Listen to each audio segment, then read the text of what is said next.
Guys, मेरा नाम है दीपेंद्रा। स्वागत है आप लोगों का बातचीत के एक और एपिसोड के अंदर। तो जो आज हमारे साथ गेस्ट हैं वो एक बहुत बड़े पब्लिक इंटरेस्ट लॉयर हैं और एक बहुत बड़े सोशल एक्टिविस्ट हैं। तो सबसे पहले हम स्वागत करते हैं हमारे गेस्ट का, Prashant Bhushan sir. Sir, thank you very much for giving us time and welcome to the show sir. तो सर, हम इस एपिसोड को हल्का सा मतलब कैजुअल रखेंगे ताकि ज़्यादा सीरियस टॉक्स में ना जाए, ताकि यूथ भी देख सके और यूथ भी जो रियल चीज़ें हैं उनको जान सके। तो सर, सबसे पहला मेरा जो सवाल आपसे रहेगा, आपको सर आईआईटी मद्रास के अंदर एडमिशन मिला। आपने सर उसको शायद फर्स्ट सेमेस्टर के अंदर वहाँ से आपने छोड़ दिया। उसके बाद आप इलाहाबाद यूनिवर्सिटी के अंदर लॉ परस्यू करने के लिए चले गए। सर, आपको नहीं लगा क्या वो डिसीजन बहुत ज़्यादा रिस्की था? क्योंकि आईआईटी में बहुत सारे बच्चे इस टाइम पे जाना चाहते हैं, या फिर जो भी बच्चे इंजीनियरिंग करना चाहते हैं उनके लिए एक सपना है आईआईटी।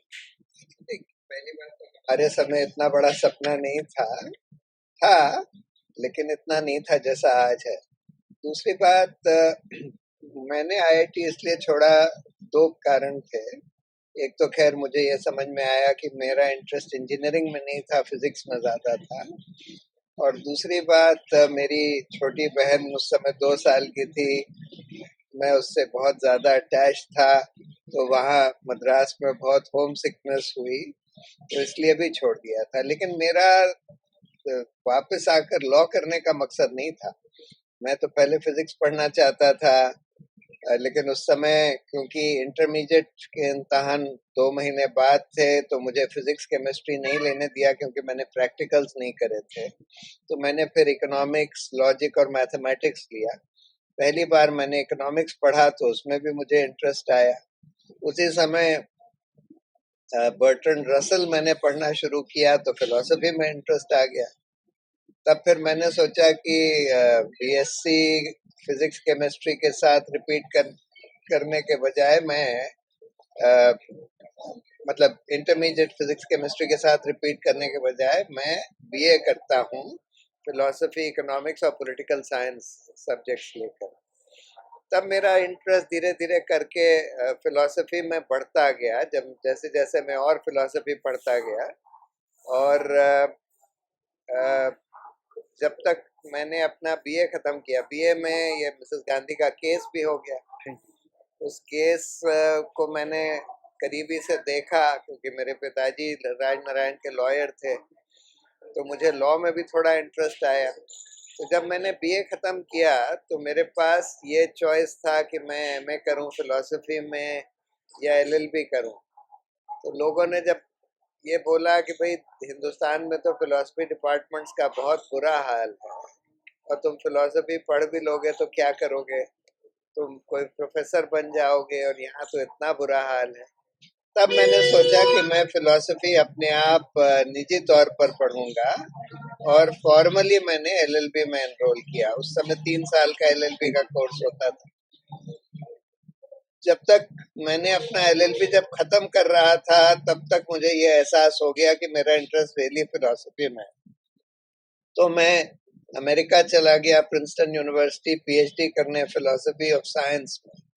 फिजिक्स भी मैं अपने आप पढ़ रहा था वहां। लेकिन 2 साल के अंदर मुझे एक बात समझ में आई कि जिस तरह की फिलॉसफी हो रही थी वो वैसी थी जिसको मैं मीनिंगलेस मानता था, क्योंकि एक तरह के इंटेलेक्चुअल गेम्स ही प्ले करे जा रहे थे। और जो काम मैं करना चाहता था उसको करने के लिए फिजिक्स मुझे बहुत कई साल और पढ़नी पड़ती, पीएचडी करना पड़ता फिजिक्स में। उस समय मेरा उतना मन नहीं था कि मैं 4-5 साल और फिजिक्स पढ़ूं। तब मैं वापस आया और तब मैंने लॉ की प्रैक्टिस शुरू करी। मैंने अपना एलएलबी का फाइनल इम्तहान भी लौटने के बाद दिया 1982-83 में। उसके बाद फिर मैंने लॉ में एनरोल किया। मेरा बड़ा कॉन्वोल्यूटेड एकेडमिक करियर रहा। तो सर फिर लेकिन मैंने पढ़ा था सर कि आपने कॉलेज टाइम के अंदर ही आपने एक बुक लिखी थी, the case that Shuk India. तो सर उस टाइम पे या फिर उस एज के अंदर, क्योंकि बहुत सारे यूथ ऐसे होते हैं जो कि काफ़ी सारे खाली पढ़ाई के ऊपर ध्यान देते हैं, काफ़ी सारे, क्योंकि हम भी उस टाइम से अभी गुजरे हैं ग्रेजुएशन के टाइम से, तो हमारा भी ये या तो हम पार्टी करेंगे या पढ़ाई करेंगे। तो सर उस टाइम पे आपने बुक लिखा sir, that is a very big thing, क्योंकि वो बुक काफ़ी अच्छी थी। मैंने उसको रिव्यूज़ वगैरह सब पढ़े सर उसके अंदर। तो sir what made you right that book? नहीं, मैंने क्योंकि ये केस देखा था पूरा, हाई कोर्ट में भी और सुप्रीम कोर्ट में भी। तो मुझे लगा कि एक इम्पोर्टेंट केस है, इस पर एक किताब होनी चाहिए। मैंने एक्सटेंसिव नोट्स भी लिए थे। सो जैसे ही इमरजेंसी, मैंने तो किताब तो 1976 में ही लिखती थी, फर्स्ट ड्राफ्ट, लेकिन उस समय तो छप नहीं सकती थी क्योंकि इमरजेंसी थी। जब इमरजेंसी ख़त्म हुई और जब छप सकती थी, तब मैंने उसकी एडिटिंग करके फिर एक पब्लिशर को दी और तब पब्लिश हुई। मुझे लगा कि इम्पोर्टेंट चीज़ है और इस पर प्रोबेबली, क्योंकि मैंने बहुत करीबी से देखा है और नोट्स भी लिए हैं, तो मैं इस पर एक अच्छी किताब लिख सकता हूँ। कोई और ऐसी स्थिति में उस समय नहीं था जो लिख सके। सर अब थोड़े से मैं मतलब टिपिकल जो आजकल के टाइम पे क्वेश्चंस चल रहे हैं सर, हम उन पे थोड़ा सा ट्रांजिशन लेते हैं सर। तो सर इस वक्त जैसे कि कहीं पे भी कुछ भी होता है इस टाइम के अंदर, तो कोर्ट के अंदर भी कहीं पे भी होता है तो लोग कहते हैं I will see you in court, आपको अदालत में हम लोग मिलेंगे। बट हम क्या देख रहे हैं कि justice delayed is justice denied, वो हम इतने सालों से सुनते आ रहे हैं। बट जो हमारा जो जुडिशियल सिस्टम है उसके अंदर जस्टिस आने में सच्ची में काफ़ी ज़्यादा टाइम लग जाता है। तो आपको क्या लगता है कि जुडिशियल सिस्टम के अंदर क्या-क्या चेंजेस आने चाहिए ताकि लोगों को जस्टिस टाइम पे मिले, या फिर लोगों को जो उनको चाहिए वो सही टाइम पे मिल जाए सर? जुडिशियल सिस्टम चरमराया हुआ है और अगर हम ये पूछें कि कितने लोगों को अदालत से जस्टिस मिल पाता है, तो उसका ईमानदार जवाब होगा कि शायद 1% मिले। और उसके कई कारण हैं। पहला तो ये है कि आम आदमी के पास वकील करने के लिए पैसे नहीं है, तो वो तो जुडिशरी को अप्रोच ही नहीं कर पाता कि बगैर वकील के आप प्रैक्टिकली नहीं अप्रोच कर सकते, क्योंकि उसके जो दांव पेच हैं वो सिर्फ वकील ही समझते हैं, उसके जो प्रोसीजर्स। दूसरी बात, जो लोग जुडिशरी को अप्रोच भी कर सकते हैं, जिनके पास वकील करने के लिए पैसे हैं, उनके भी केस सालों साल तक चलते रहते हैं, तारीख मिलती रहती है। और जब आखिरी में अगर कई साल बाद तय भी होते हैं तो कई बार गलत तय हो जाते हैं, क्योंकि या तो जज कमजोर था, नासमझ था, या जज बेईमान था। तो इस वजह से अगर ईमानदारी से इसका जवाब होगा कि शायद 1% लोगों को भी इस न्यायपालिका से इफेक्टिव न्याय नहीं मिल पाता, और इसलिए इसमें बहुत सारे रिफॉर्म्स की जरूरत है। पहली बात तो हमको ये ग्राम न्यायालय पूरी जगह कार्यान्वित करने चाहिए। इसका कानून बना हुआ है लेकिन उनको कार्यान्वित नहीं किया गया। जहाँ पर आम मुकदमे जो है आम आदमी के, वो एक इनफॉर्मल अदालत में सुलझाए जा सके, जहाँ पर वकीलों की जरूरत भी ना हो। दूसरी बात, हमको जज और नियुक्त करने चाहिए। जजों की चयन की प्रक्रिया सुधारनी चाहिए, उसमें पारदर्शिता लानी चाहिए। उसमें एक फुल टाइम आयोग होना चाहिए जो उनका चयन करे, पारदर्शी तरीके से करे, एक सिस्टम बनाकर करे। और आखिरी बात, जजों की जवाबदेही के लिए भी कोई ठोस कमीशन बनना चाहिए, जुडिशियल कॉन्डक्ट कमीशन या जुडिशियल कंप्लेंट्स कमीशन। अभी तो सिर्फ इम्पीचमेंट है, और इम्पीचमेंट कोई प्रैक्टिकल सॉल्यूशन नहीं है। जो जज बेईमान हो जाते हैं या जो भाई भतीजावाद करते हैं, उनको उनसे डील करने के लिए कोई आज सिस्टम है। तो सर जैसे कि आपने ये बताया, आप कह रहे थे पैसे वाली बात, आप तो like India is really thankful to you क्योंकि आप काफ़ी सारे केसेस, आई मीन काफ़ी सारे मतलब अ लॉट ऑफ देम आप फ्री ऑफ कॉस्ट करते हो सर। तो कहीं ना कहीं हमको ऐसे आप जैसे अच्छे लोग और चाहिए हमारे जो जुडिशियल सिस्टम के अंदर या लॉ के प्रैक्टिस के अंदर। तो सर लेकिन मेरा जो अगला सवाल जो है वो ये है कि आजकल के टाइम पे हम जो कहते थे डेमोक्रेसी के अंदर के जुडिशरी एक पिलर है डेमोक्रेसी का, बट स्टेट जैसे कॉलेजियम सिस्टम हो गया जिससे जज अपॉइंट होते हैं, तो स्टेट इसमें कहीं ना कहीं इन्फ्लुएंस करता है। तो इससे ये है कि जुडिशियल जो सिस्टम है उसकी इंडिपेंडेंस खत्म हो जाती है कहीं ना कहीं। तो सर आपको क्या लगता है कि ये चेंज होना चाहिए ये समय ये चीज़ें? हाँ, एक बात जो बहुत बड़ी प्रॉब्लम जो नई खड़ी हो गई है वो जुडिशरी के स्वतंत्रता की है, क्योंकि सरकार के सामने आज सुप्रीम कोर्ट झुकता हुआ दिख रहा है। उसके कई कारण होते हैं। एक कारण तो जैसे तुमने बोला कि चयन में ही सरकार इन्फ्लुएंस करती है, और जो चयन होता है सुप्रीम कोर्ट के कोलिजियम के द्वारा, लेकिन उसमें फाइनल नोटिफिकेशन सरकार करती है। और इस सरकार ने बोला है कि अगर आप हमारे आदमियों को नहीं साथ में अपॉइंट करेंगे तब हम नोटिफिकेशन ही नहीं इशू करेंगे। तो इस तरह से वो इन्फ्लुएंस कर रही है चयन प्रक्रिया को और अपने लोगों को ला रही है। लेकिन दूसरी प्रॉब्लम है कि जजों को पोस्ट रिटायरमेंट जॉब से लुभाना। जैसे गोगोई साहब को राज्यसभा में ले आए, सदाशिवम साहब को गवर्नर बना दिया, किसी को कोई कमीशन दे दिया, किसी को कोई ट्राइब्यूनल दे दिया। इस तरह से जजेस को रिटायरमेंट के बाद कोई नौकरी दे देना, इससे भी सरकार जो है इन्फ्लुएंस कर लेती है। और एक और बहुत बड़ी प्रॉब्लम जो खड़ी हो गई है कि अगर आप चीफ जस्टिस को इन्फ्लुएंस कर लें तो आपके हाथ में पूरा कोर्ट हो जाता है, क्योंकि चीफ जस्टिस ये तय करता है कि कौन सा मुकदमा किस जज के सामने रखा जाएगा। और सब जजों की प्रवृत्ति, उनके कनेक्शंस, उनकी ईमानदारी चीफ जस्टिस को पता होती है। और अगर सरकार के इन्फ्लुएंस में चीफ जस्टिस आ गया किसी भी तरह से, या तो उसको ब्लैकमेल कर लिया गया, या वो वैसे ही सरकार के इन्फ्लुएंस में है, या उसको पोस्ट रिटायरमेंट जॉब से इन्फ्लुएंस कर लिया, तब फिर आप वर्चुअली सारे इम्पोर्टेंट केसेस को इन्फ्लुएंस कर सकते हैं। और अनफॉर्चुनेटली, और यही बात 4 जजेस ने बोली थी जो उन्होंने प्रेस कॉन्फ्रेंस करी थी 3 साल पहले, कि ये हो रहा है और अनफॉर्चुनेटली उसके बाद भी ये चलता जा रहा है।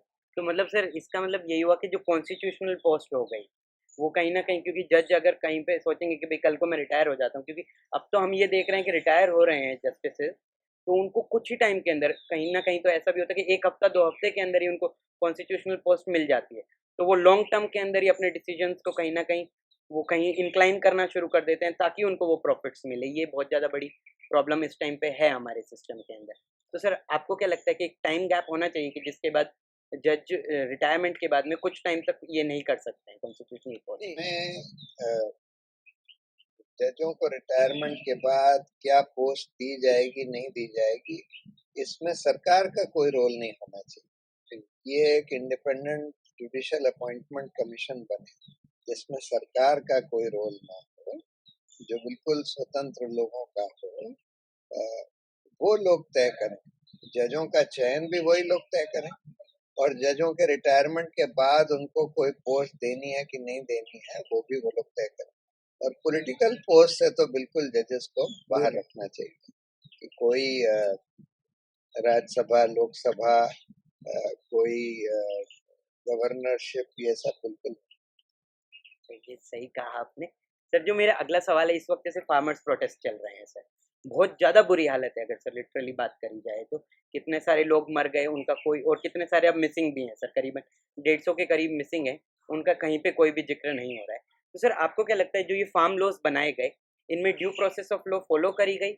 अगर करी गई है इनके लिए, तो क्या ये फार्म लॉज, आपको क्या लगता है इसमें क्या लूप होल्स है जिसके कारण जो ये गवर्नमेंट और जो फार्म यूनियंस है एक ऐसा कॉन्सेंसस पे आए ताकि उनको रिजॉल्व किया जा सके? क्योंकि इस वक्त तो ईगो इश्यूज बहुत ज्यादा आ रहे हैं, तो कॉन्सेंसस आ ही नहीं सकता है ऐसी कंडीशन के अंदर। तो ये फार्म लॉस तो बगैर किसी पारदर्शिता के एक रूल बना हुआ है प्री लेजिस्लेटिव कंसल्टेशन का। कोई भी कानून सदन में रखने से पहले 1 महीना उसका ड्राफ्ट पब्लिक के सामने रखा जाएगा, जिससे पब्लिक उसको देखकर अपनी राय भेज सके। वो भी नहीं किया गया। उसके बाद नॉर्मली इस तरह के कानून जो होते हैं कोई पार्लियामेंट्री कमेटी को भेजे जाते हैं, जिसमें कि वो लोग सारे स्टेक होल्डर्स को बुलाकर उनकी राय भी ले लेते हैं। वो भी नहीं किया गया। उसके बाद पार्लियामेंट में प्रॉपर डिस्कशन होता है, वो भी नहीं किया गया। और उसके बाद वोटिंग होती है, वो भी नहीं होने दी गई राज्यसभा में। वॉइस वोट से शोर शराबे में इसको पास कर दिया गया। और ये कानून कम से कम फार्मर्स का ये परसेप्शन है कि ये कानून फार्मर्स के हक में नहीं बल्कि बड़े बड़े कॉरपोरेट्स जो कि एग्रीकल्चर में आना चाहते हैं, अंबानी अदानी वगैरह, उनके हक में बनाए गए। इसलिए जब इतना बड़ा आंदोलन हो गया जो इतने दिन से चल रहा है, तो सरकार को अपनी ईगो के ऊपर नहीं खड़ा होना चाहिए, वापस ले लेने चाहिए। वो कह रहे हैं कि हम 1.5 साल के लिए डिफर कर देंगे, फिर डिस्कस करेंगे 1.5 साल तक। अरे भाई, तो वापस ले लें, डिस्कस करके जो भी इसमें अमेंडमेंट के साथ है नए कानून पास कर दें। वापस लेने में क्यों हिचक रहे हैं? जस्ट बिकॉज ईगो है। तो सर मतलब क्योंकि इस वक्त हम देख रहे हैं कि जैसे स्क्रूटिनाइजेशन होता था पहले, कोई भी बिल आता था लोकसभा में, राज्यसभा में, तो उस पर डिस्कशन होता था, कमेटीज भी बनती थी, चाहे वो परमानेंट हो या टेम्पररी कमेटीज बनती थी, तो उसकी कहीं ना कहीं कमी हो गई है इस टाइम। बिल्कुल। तो सर अभी रिसेंटली एक और काफ़ी ज़्यादा चीज़ चल रही है जो पॉक्सो एक्ट के अंदर जो फैसला आया अभी रिसेंटली, तो सर आपको क्या लगता है कहीं ना कहीं ये जुडिशियल सिस्टम का एक सेटबैक है या फिर एक ड्वार्फ जजमेंट है सर, क्योंकि ये काफ़ी ज़्यादा गलत स्टेटमेंट दी गई थी जो उसके फैसले के हाँ, द्वारा ये दी तो गई। खैर एक गलत जजमेंट तो खैर है ही है, अबेरेशन है। कमजोर मतलब, या तो जज ने नासमझी में कुछ ऐसा बोल दिया, शायद वो पॉस्को एक्ट ठीक से समझ नहीं पाई, नासमझी में बोल दिया, ये तो एक एबरेशन।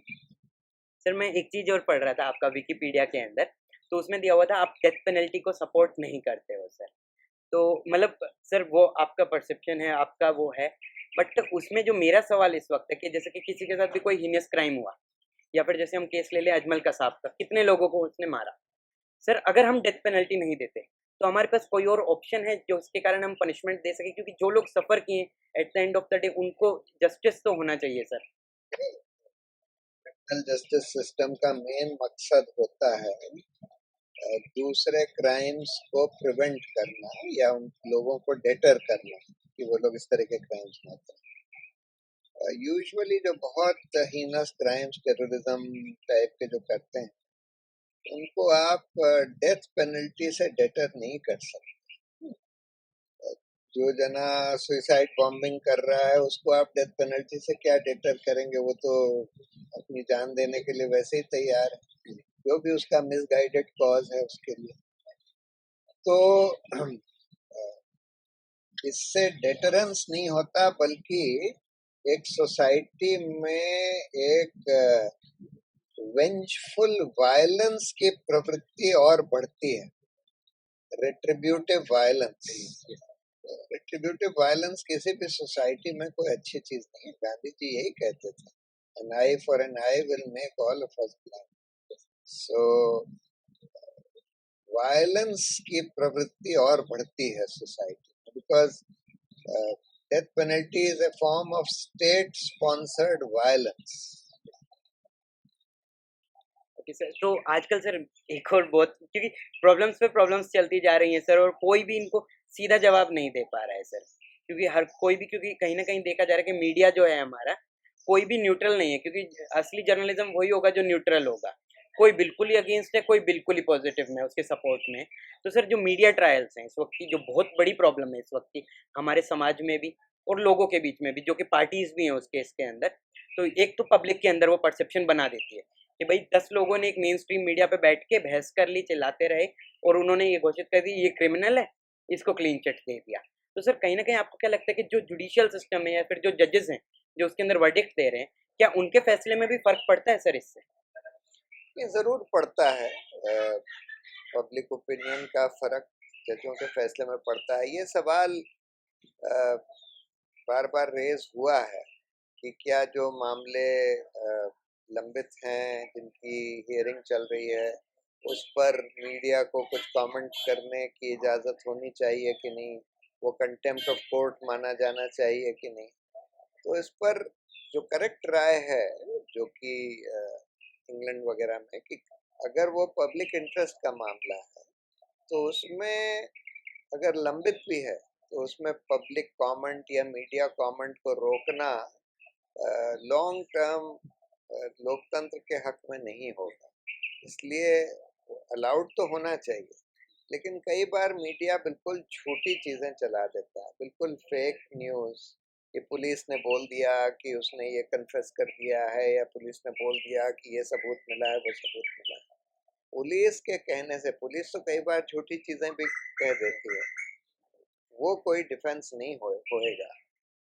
मीडिया की रिस्पॉन्सिबिलिटी है कि वो जो अगर कि कोई पेंडिंग केस के बारे में या किसी के बारे में कोई फैक्ट बोलता है तो उसको खुद जस्टिफाई करना पड़ेगा, उसको खुद केयरफुल रहने की ज़रूरत है। लेकिन मीडिया में वैसे ही बहुत बड़ी प्रॉब्लम्स खड़ी हो गई। एक तो खैर उनकी स्वतंत्रता की हम देख रहे हैं, ज़्यादातर मीडिया जिसको गोदी मीडिया कहते हैं वो बन गया है, तो सरकार के इशारों पर सरकार का प्रोपेगेंडा कर रहा है, झूठी न्यूज़ चलाते हैं, उछालू खबरें, उछालू जैसे सुशांत सिंह राजपूत के डेथ के बारे में महीनों तक चलाते रहे कि वो रिया चक्रवर्ती कोई चुड़ैल है, उसने ये कर दिया वो कर दिया, मतलब सिर्फ वो चीप पब्लिसिटी के लिए बिल्कुल उछाली। तो इसके लिए मुझे लगता है मीडिया के रेगुलेशन के लिए एक इंडिपेंडेंट मीडिया काउंसिल का गठन होना चाहिए, तो ये सब चीज़ें देखे और मीडिया को पिनलाइज भी करे, और जब बहुत ज़्यादा ज़रूरत हो तो मीडिया चैनल को बंद भी कर दिया जाए अगर इस तरह की वो बिल्कुल भड़काऊ खबरें खबरें लोगों को लड़वाने की खबरें और खासकर झूठी खबरें अगर चलाते हैं तो उस पर, और अगर ऐसे इस तरह की उछालू खबरें चलाते हैं तो उस पर पेनल्टी होनी चाहिए। और सर जो मीडिया के फंडिंग के सोर्स हैं इस टाइम पे, काफ़ी सारे मेन स्ट्रीम चैनल्स हैं, फंडिंग के सोर्स हैं, वो किसी की फंडिंग के अंडर आके अगर कोई ऊपर हेड है, बड़ा फंडर है, वो भी स्टेट के साथ है, तो मीडिया कभी भी उस स्टेट के अगेंस्ट नहीं बोलेगा मेरे हिसाब से। तो ये भी देखने की ज़रूरत है कि मीडिया जो है कॉरपोरेट्स के हाथ में है, उनके इंटरेस्ट को प्रोपोगेट कर रहा है, इंडिपेंडेंट मीडिया का काम नहीं कर रहा है, ये सब भी मीडिया काउंसिल को देखने की ज़रूरत है और मीडिया मोनोपोलीज भी रोकने की ज़रूरत है। अच्छा सर, आखिरी सवाल, I want take much of your time. Sir जो आजकल अभी स्टूडेंट्स लॉ परस्यू कर रहे हैं या फिर जो बनना चाहते हैं सर, उनके लिए आपको क्या एडवाइस, आप क्या एडवाइस दोगे सर उन बच्चों के लिए? है एक नोबल प्रोफेशन माना जाता है और लॉयर्स को कहते हैं कि they are warriors of justice. लेकिन आज हो ये गया है कि ज्यादातर लॉयर जो हैं इसको एक अपना बस पेशा समझने लगे कि भाई हमको पैसा बनाना है इससे, और वो ये नहीं देखते कि भाई जो वो काम कर रहे हैं उससे कोई जस्टिस लोगों को मिल रहा है नहीं मिल रहा है, क्या हो रहा है, और ये भी नहीं देखते कि लार्जर सोसाइटी में क्या हो रहा है। तो कोई भी लॉयर, जब जैसे इंडिपेंडेंस मूवमेंट हुआ था उसमें बहुत सारे लॉयर्स इन्वॉल्व थे क्योंकि एक बहुत बड़ा पब्लिक इंटरेस्ट का इशू था कि भाई हिंदुस्तान एक स्वतंत्र लोकतंत्र बन सके।